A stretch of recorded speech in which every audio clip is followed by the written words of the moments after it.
Can I have everyone just stretch out their arms for a second? And do a lip trill. I do that every time before I enter a room, and I've already won. I've already succeeded. I know that I have made it before I enter a room. I do that. I seriously do. Guys, my name is Lauren Boyd. I tend to be overdramatic. That's why I have these note cards. That's what actors are, overdramatic. So this keeps me on track. Like Michael said, I am in Hamilton on Broadway. I'm in the ensemble. I just got promoted as an understudy for Peggy Schuyler and Mariah Reynolds. Yes, I get asked all the time, what is your story? How did you get to where you are? So I'm going to start from the beginning. I grew up in California, Southern California, in my mom's dance studios. Really, really little. That's where I learned how to dance. That was where I found my passion for dancing. She taught me my very first steps, my very first pliés, all that good stuff. I was homeschooled 1st through 6th grade, so that's where she was my teacher as well. My mom was my mentor and my hero, and I looked up to her. So I homeschooled, went to dance, went to Disneyland, came back home. That was my life for the majority of my childhood. I knew that I loved ballerinas, so I, at 11 years old, wanted to be a ballerina, so I trained as a classical ballet dancer. I was like, that's it, that's what I'm going to do, trained as a classical ballet dancer. At age 18, I decided I didn't want to be a ballet dancer anymore, but I had that training from 11 to 18, so I kept that with me. I started working at Disney. That was my very first job. I was pounding the pavement, literally, on the parade routes, dancing and doing jumping jacks, and had jump ropes and a bunch of different things. I toured with West Side Story, the first national tour, and with Wicked for 4 years. West Side is the first time I met Lin. That was pretty exciting. Lin-Manuel, I don't know if you've heard him. Yeah. And like all successful actors do, I became unemployed. Yes. So I went home to California, and I was there for an entire year. That's where I decompressed, grounded myself. I had the time to just set a firm foundation for myself. I really used that year to figure out who I was and what I was meant to be. And that was when I took some classes. I had a personal coach, really just to help me figure out what I was meant to do. And I knew that in that year that I was going to be eventually moving to New York and making my Broadway debut. That's what I had made up in my mind. Okay, I'm going to move to New York, make my Broadway debut.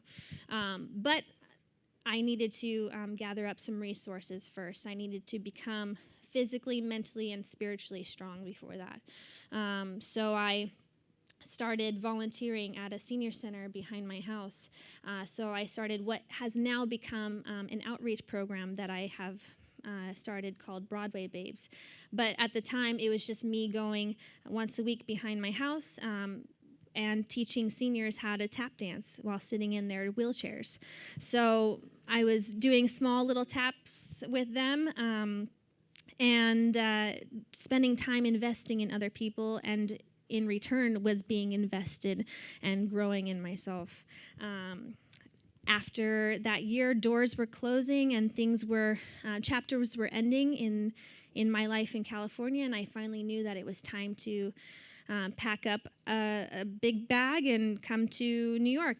So I came to New York, and I did one thing every day that was going to lead me to my Broadway debut, whether that was I'm going to call up my agent and make sure that I have an audition coming up, or I have new resumes, or I have headshots. So I'm going to call up a headshot place, and the next day I'm actually going to go and get the headshots done, and the next day I'm going to, email the guy and make sure that the headshots are coming. So one thing every day, I made sure that it was leading me closer and closer and closer to my Broadway debut.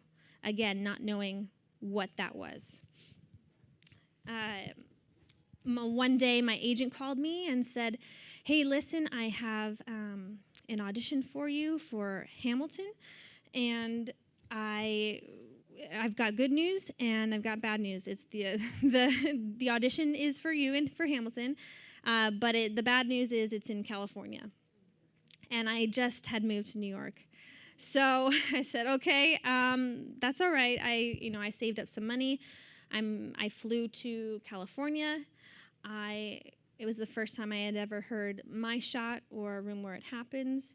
But I was like, this is wonderful. I love the choreography. I loved the music. I said, I'm going to go home and listen to the soundtrack. But I knew that it went really, really well. So I came back. I was like, okay, didn't hear anything. That was around April time. Summer comes around. My agent calls. I've got some good news. I've got some bad news. Okay, what? You have another audition for Hamilton. It's in New York, but I was in Connecticut because I had to work. And so I had a gig up there for a short little summer thing. I said, okay, so I took a train up, learned Yorktown, and it went really well. Again, didn't hear anything. Went back. About a month later, my agent calls me again. Okay, I've got some good news and I've got some bad news. What's going on? They're having this boot camp. It's a 6-day boot camp where it's going to be in New York, and I know you have a wedding coming up in California. Please tell me you can make it. And I was like, oh, yeah, actually I can. I can make it. I'm going to be in California the following week. Okay, great, good. So I go to this boot camp where we learn Helpless and Satisfied and My Shot and Room Where It Happens and all of the music and all of the choreography, and we're with the creative team, Alex Lackamore, Andy Blankenbuehler. Everybody is there where it's just a rigorous 6 days. And on my plane ride back to the wedding the following week, she's like, okay, you need to come back. You've got a final callback. They need an immediate replacement for Broadway. So I had to fly back for one more day of a final day. It was the longest day of my life.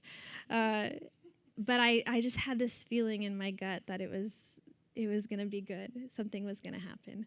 And by the end of the day, this lady comes up to me and she says, so are you available on Monday for measurements? And you know that's a good sign when they need measurements. So I go back home. Yeah. The total ended up being 9 days of auditions, 5 dances learned, 3 planes, 2 trains, and 1 Broadway debut. So adding it all up, it was amazing. But the conclusion of all that I wanted to share with you guys is people say, how did you get to where you are? Because it's me, because they saw something in me that was unique. I did this before I went in. I already had it before I walked in the door. I replaced an original Broadway cast member, but I didn't replace her. I had something in me that already they wanted, and they didn't even know yet. So, and also my identity isn't in the show. My identity was set in that year beforehand, when I had that year to figure out who I was, because this show will come and go. There'll be more shows past, and it's just where does my where does my trust and my value lie in? It's in my faith, in my family, in my friends, in the outreach program that I do. And it's just how am I representing myself along the way? How are you all representing yourself along the way? And like Lynn would say, who lives, who dies, who tells your story? So thank you guys very much for having me.